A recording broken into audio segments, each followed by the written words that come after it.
నమస్కారము. నేను మీ స్వామి తమ్మిశెట్టి.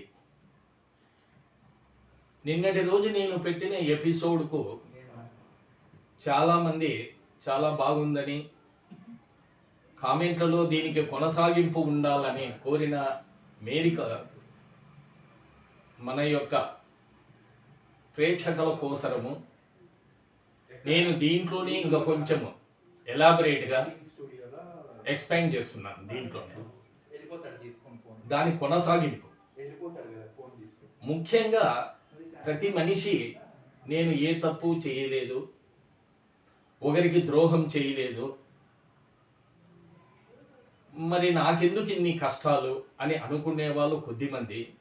ఇంకొకరు పలానా ఆయన ఎంతో సేవ చేసినాడు, ఎంతో మందికి సహాయం చేసినాడు, కానీ చనిపోయేటప్పుడు విపరీతమైన బాధలతో, విపరీతమైన ఆరోగ్య సమస్యలతో భయంకరమైన మరణాలు సంభవిస్తాయి. దానికి చాలామంది విశ్లేషకులు మాట్లాడుకుంటారు ఏమని, అరే ఇంత మంచి చేసిన వానికి ఇంత శిక్ష ఎందుకు పడింది, ఏమీ చెయ్యని వానికి ఇంత ఈజీగా ఎందుకు మరణం కలిగింది అనేది చాలామంది డిస్కస్ చేసుకున్నారు. నాకు తెలిసిన వారిలో ఒక అతను, అంటే వాళ్లకు ఎంతోమంది పిల్లలు, మగపిల్లలు, ఆడపిల్లలు ఆ తల్లిదండ్రులకు ఉన్నా కూడా, అంటే నేను కుటుంబం కథలో చివరివాడు మాత్రము తన తల్లి కోసరము ఎంతో కష్టపడి ఎక్కడికి పోకుండా ఆమెను కంటికి రెప్పలా కాపాడుతా అంటాడు ముసలామెన తల్లిని.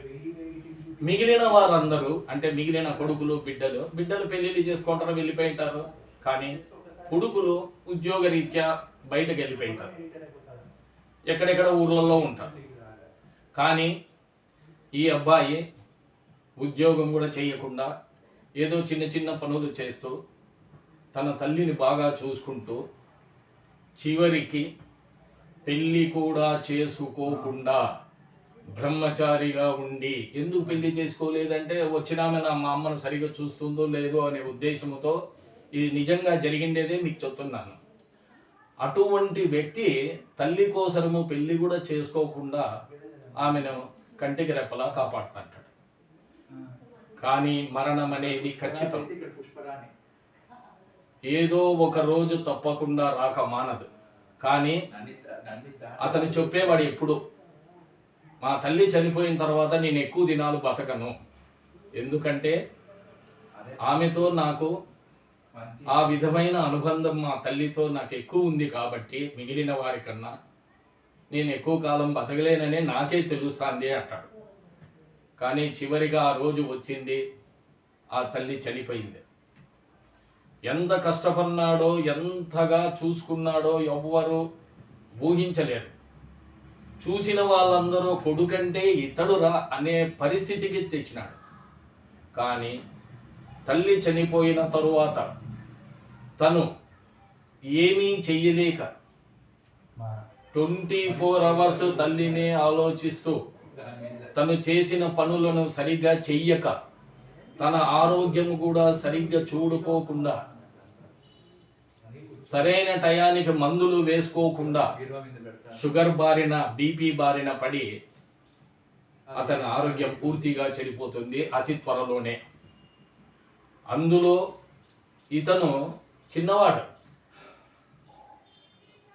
చివరికి ఇతను వ్యాపార రీత్యా బయటికి పోయి అక్కడ ఏదో వ్యాపారం చేసుకుంటూ ఉన్నప్పుడు ఇతనికి ఎవ్వరికి రాని భయంకరమైన పారాలిసిస్, పక్షవాతం వస్తుంది. 1.5 రోజు రూములో లోపల వాకిలేసుకొని పండుకొని ఉన్న వాడికి ఏమీ తెలియదు ఏం జరిగిందో. తీరా పక్కన వాళ్ళు ఎందుకు ఇంకా బయటికి రాలేదని చూసి కనుక్కున్న తర్వాత అతను పక్షవాతంతో పడిపోయినాడని తెలుసుకుని వాకిలి పగలగొట్టే అబ్బాయిని బయటికి తెచ్చి చూస్తే ఒక కాలు చేయి పడిపోయింది, వాయిస్ సరిగ్గా రావడం లేదు. అప్పుడు అతనికి ట్రీట్మెంట్ ఇప్పించినా కానీ అతనికి నయం కాలేదు, అతనికి బ్రెయిన్ స్ట్రోక్ వచ్చింది, బ్రెయిన్లో ఇబ్బంది ఏర్పడింది. అటువంటి వ్యక్తిని పక్కన చూసిన వాళ్ళు, చూసేకి వచ్చిన వాళ్ళు, బంధువులు, స్నేహితులు అందరూ ఇది అన్యాయము, భగవంతునికి ఇది ధర్మమా? తన యొక్క జీవితాన్ని కూడా పణంగా పెట్టి తన తల్లిని బాగా చూసుకోవాలని అనుకున్న వ్యక్తికి ఇటువంటి శిక్షణ అని చాలామంది నోటి నుంచి 10 మందిలో అనుకోవడం అనేది నిజము, విన్నాం. కానీ అది ఎందుకో దీనికి సరైన జవాబు ఎవరు చెప్పలేకపోయినారు. కానీ అంత చేసిన వాడు చివరికి రెండవసారి బ్రెయిన్ స్ట్రోక్ వచ్చి అతను చనిపోతాడు. అందరూ విపరీతంగా బాధపడతారు. జరిగిండేది తలుచుకొని చాలా ఫీల్ అయిపోతారు అందరూ. ఎందుకంటే ఇంత మంచి వానికి ఎందుకు ఈ విధంగా జరిగింది, సరైన జవాబు ఎవరికీ తెలియదు. ఎందుకంటే కళ్ళ ముందర అతను చేసిండేది చూసినారు కాబట్టి ఎవరు చెడ్డగా ఊహించలేదు, ఎవరు చెడ్డగా అనుకోలేదు. ఇది జరిగేది.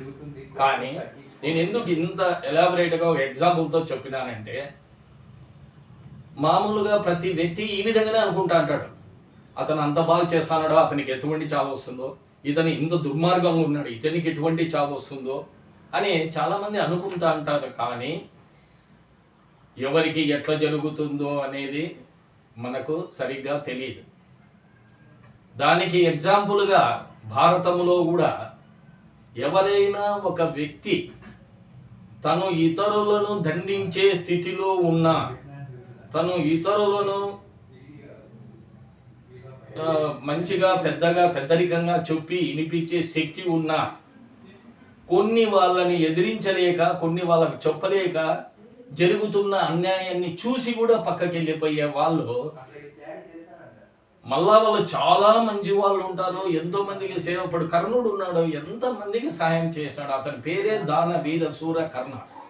తన ముందర ఏమైనా అన్యాయం జరిగితే వాడు ఎవర తన మన అని లేదా. కానీ అటువంటి వానికి చివరిగా ఎటువంటి మరణం సంభవించింది? భయంకరమైన మరణం సంభవించింది యుద్ధంలో, అర్జునుని చేతిలో. అప్పుడు మనమంతా అనుకుంటాం, అరే ఇతను ఇంత దానాలు చేసినాడు, ఇంత గొప్పగా అందరినీ కాపాడినాడు, ఇంతమందికి ఇది చేసినాడు, ఇటువంటి వానికి ఇటువంటి చావు అంటే ఇంకా మంచికి చెడ్డకి ఏం డిఫరెన్స్? మనం అనుకునేది అదే కదా. మంచి చేసేది భగవంతుడు మంచి చేస్తాడు, చెడ్డ చేసేది చెడ్డ చేస్తాడు అని అంటున్నాం. కానీ మన కళ్ళ ముందరే మంచి చేసిన వాళ్ళు ఎటువంటి మరణం సంభవించిందో, ఎంతో దుర్మార్గంగా ఉన్న వానికి క్షణంలో గుండెలో పోచి చనిపోతే, ఇటువంటి దాన్ని మనం ఏ విధంగా లెక్క చేయలేమంటే, దానికి అందరూ అనుకుంటా అంటే దానికి ఎవరో ఒక జ్ఞాని ఒక విధంగా దానికి కన్క్లూషన్ చెప్తాడు. ఏమని? మన ముందర ఏదన్నా అన్యాయం జరిగేటప్పుడు మనము దండించే శక్తి ఉన్నా, అవతలోని కాపాడేదానికి మన దగ్గర కావలసినన్ని వనరులు ఉన్నా, అధికారం ఉన్నా, మనం పట్టించుకోకుండా మనకెందుకు అని పక్కకి వెళ్ళిపోతాం. అంతేగాని దాన్ని అడ్డగించేదానికి ప్రయత్నం చేయరు కొంతమంది. కానీ అడిగిన వాళ్ళకి దానం చేస్తారు, అడిగిన వాళ్ళకి సహాయం చేస్తారు, అన్ని చేస్తారు. కానీ ఆపదలో ఉన్న వాళ్ళని కానీ ఎదురుగా జరుగుతున్న అన్యాయాన్ని అడ్డగించకపోతే మాత్రము ఇతను చేసిన ప్రయత్నాలు, ఇతను చేసిన దాన ధర్మాలు అన్నీ వృథా. ఇటువంటి వాళ్ళకే అటువంటి మరణం సంభవిస్తుంది. కానీ నువ్వు అనుకుంటా అంటావు నేనేమీ చేయలేదని, మనకెందుకు లేపా అని పోయినానని అనుకుంటా అన్నావే. కానీ దాని వలన అవతల వాడు ఎంత బాధపడినాడో నీకు తెలియదు. ఇప్పుడు ద్రౌపదిని వస్త్రాభరణం చేసేటప్పుడు దుశ్శాసనుని దండించే శక్తి కర్ణునికి ఉంది అనుకుంటే, అక్కడున్న వాళ్ళందరినీ తన యొక్క శక్తితో అందరినీ కావాలంటే ఓడించి ఆమెను కాపాడిండొచ్చు. కానీ ఆ పని చేయలేదు కర్ణుడు. శక్తి ఉన్నా ఊరికే చూస్తూ కూర్చున్నాడు కాబట్టి దాంట్లో ఆ పాపంలో అతనికి కూడా భాగం ఉంది. అదే కాదు, అభిమన్యుని చంపే విషయంలో కూడా అతను చూసి ఊరికే ఉన్నాడు. అనుకుంటే అతను నా బుద్ధి కాపాడచ్చు అతను. కానీ తన స్నేహ ధర్మం అని ఇంకొకటని దుర్యోధనుని చెడువైపు ఉండి అది తప్పని వాళ్ళకి చెప్తాడు. కానీ వాళ్ళు ఎదిరించినా ఇతను మళ్ళా వాళ్ళని అడ్డగించే ప్రయత్నం అయితే చెయ్యలేదు. కాబట్టి నీకు కూడా దాంట్లో పాపం ఉంది, భాగం ఉంది ఆ పాపంలో. కాబట్టి నేను చెప్పుకొచ్చేది ఏమంటే, మనకు శక్తి ఉన్నప్పుడు జరుగుతున్న అన్యాయాన్ని అరికట్టాలా, సాధ్యమైనంత వరకు చెప్పాలా. లేదు డబ్బుతో ముడిపడి ఉండేది ఇచ్చి తీర్చేయాల చిన్న చిన్నది ఏదన్నా ఉంటే, అంతేగాని నాకెందుకు తీబా, నేను మనసంగా ఇంట్లో ఉంటే చాలు, నేనేదో నా పని నేను చూసుకుంటా చాలు, నేను పోనాబా. కొంతమంది అంటారు ఎప్పుడు వాడుకగా, అయ్యో నాకొద్దబ్బా ఒకరి విషయం, నేను ఎవరి విషయాలు పట్టించుకోనప్పా, నా కథ ఎంతో నాది, నా ఇల్లు ఎంతో నాది, నేను ఒకరికి తీసుకోను ఒకరికి ఇవ్వను, నా పద్ధతి ఇది అని కొద్ది మంది తనకు తోచిన విధంగా మాట్లాడుతూ అంటారు. అది చాలా తప్పు. నిన్న నేను చెప్పిన ఎపిసోడ్కి దీని కొనసాగింపుగా ఏమంటే, మనం అనుకుంటా అంటాం మంచి చేసినామని, మనకు తెలియకుండా తెలిసి కూడా కొన్ని తప్పించుకునేటప్పుడు అదిగో అటువంటి కష్టము చివరిలో కలుగుతుంది. ఇప్పుడు ఆ అబ్బాయి తల్లిని అంతగా చూసుకున్న చివరికి ఎటువంటి మరణం సంభవించింది, భయంకరమైన మరణం సంభవించింది. మళ్ళా చూసిన వాళ్ళు ఏమనుకోవాలా, అతనికి ఎటువంటి అతనికి స్వర్గలోకంలో పోవాలయా అంటారు, అంత చేసినాడు తల్లికి, కానీ చివరిలో అంత భయంకరంగా చనిపోయింది. కాబట్టి మనకు తెలిసినంత వరకు అవతల వాని కష్టాన్ని తొలగించేదానికి, అవతల ఏమన్నా జరిగేటప్పుడు ఒక పెద్ద మనిషిగానో ఒక మంచి వ్యక్తిగానో, అదే మనకు డబ్బు అధికారం ఉంటే దాన్ని ఉపయోగించి దాన్ని అడ్డుకోవాలి, కానీ మనకెందుకని చెప్పి వెళ్ళిపోకూడదని నేను దీని ప్రకారం చెప్తున్నాను. కాబట్టి మరణం అనేది ఏ విధంగా వస్తుందో మనకు తెలియదు, ఇది ప్రధానమైన అంశం. ఈ ఎపిసోడ్ మీకు బాగా నచ్చితే దయచేసి చూసిన వాళ్ళందరూ సబ్స్క్రైబ్ చేయండి, లైక్ చేయండి, షేర్ చేయండి. నమస్తే.